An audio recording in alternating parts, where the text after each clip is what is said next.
সুদূর এক সবুজ জঙ্গলে নানা রকম পশু পাখি মিলেমিশে বসবাস করত। জঙ্গলটা বড় হলেও সবাই খুব শান্তিপূর্ণভাবে থাকত। সেখানে ছিল একটি খেয়ালি কিন্তু বুদ্ধিমান ভাল্লুক। নাম তার ভালু। ভালু যেমন মজার তেমনি বিপদের সময় খুব বিচক্ষণ। তার সাথেই থাকতো বান্টু বানর, চিপ্পি খরগোশ, গজু হাতি আর মিনাটিয়া।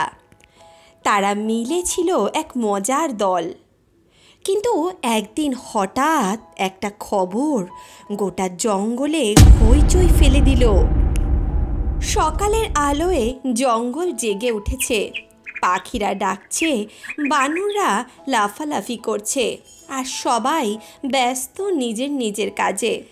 এমন সময় হঠাৎ এক বিশাল গর্জনের শব্দ শোনা গেল। সবাই থমকে গেল। পাখিরা গাছ থেকে উড়ে পালালো। খরগোশরা গর্তে ঢুকে পড়ল, আর বানরগুলো গাছের ডালে উঠে লাফালাফি শুরু করে দিল। বান্টু ছুটে এসে চিপ্পি আর গজুকে বলল, তোমরা শুনেছো নদীর ওপারে বাঘ এসেছে? সবাই বলছে খুব ভয়ঙ্কর, সে নাকি সিংহকেও হার মানিয়ে দিচ্ছে। চিপ্পি ভয়ে কাঁপতে কাঁপতে বলল, আমরা এখন কি করব? কোথায় পালাবো? গজু গম্ভীর গলায় বলল, যদি সত্যি বাঘ হয় তাহলে আমাদের নেতা ভাল্লুকে তো জানানো দরকার। ভাল্লু তখন নিজের গুহায় বসে মধু খাচ্ছিল। বান্টু আর গজু ছুটতে এসে বলল, ভাল্লু ভাই, নদীর ওপারে বাঘ এসেছে, খুব ভয়ঙ্কর। ভাল্লু চোখ মেলে তাকিয়ে বলল, কে বলেছে? কেউ নিজের চোখে দেখেছে? বান্টু বলল, না, সবাই শুনেছে, ঝোপের পেছন থেকে গর্জন করছে। ভাল্লু মধুর হাড়ি নামিয়ে বলল, ভয় পেতে নেই, আগে চলো দেখে আসি ব্যাপারটা কি।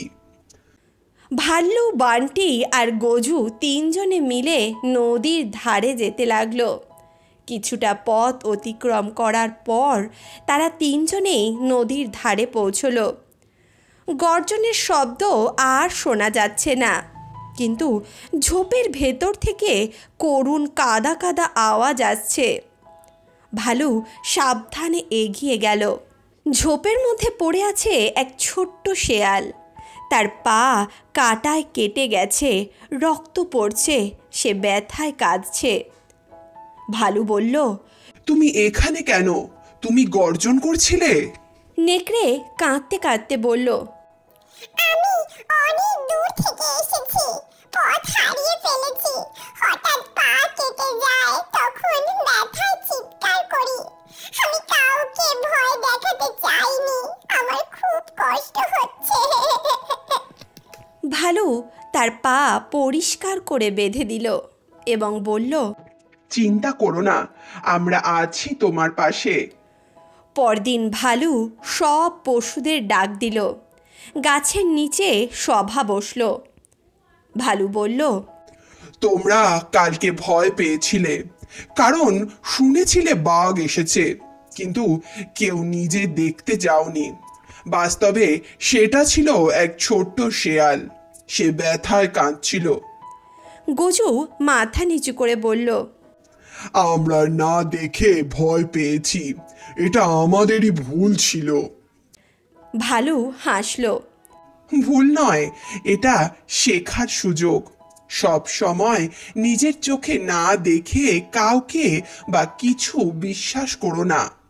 নিজে যাচাই করো, তারপর সিদ্ধান্ত নাও। সবাই একসঙ্গে বলল, আমরা শিখে নিলাম ভালো ভাই। তারপর আমাদের ঠাকুমা তার ছোট্ট ছোট্ট নাতি নাতনিকে বলল, এরপর থেকে জঙ্গলে সবাই আর শুধু শোনা কথায় আতঙ্কিত হতো না। কেউ কিছু বললে নিজেরা যাচাই করত, তারপরেই কোনো সিদ্ধান্ত নিত।